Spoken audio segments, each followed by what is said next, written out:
بسم اللہ الرحمن الرحیم۔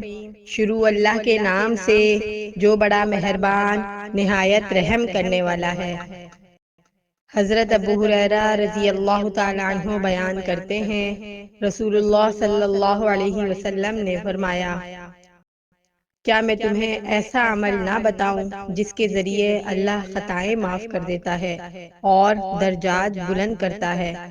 صحابہ نے عرض کیا، کیوں نہیں اللہ کے رسول، ضرور بتائیں۔ آپ صلی اللہ علیہ وسلم نے فرمایا، نمبر 1، ناگواری کے باوجود مکمل طور پر وضو کرنا۔ نمبر 2، مساجد کی طرف زیادہ قدم چل کر جانا۔ نمبر 3، نماز کے بعد دوسری نماز کا انتظار کرنا۔ یہی سرحدی چھاونی کی حفاظت ہے۔ مشکوٰۃ المصابیح، حدیث نمبر 282۔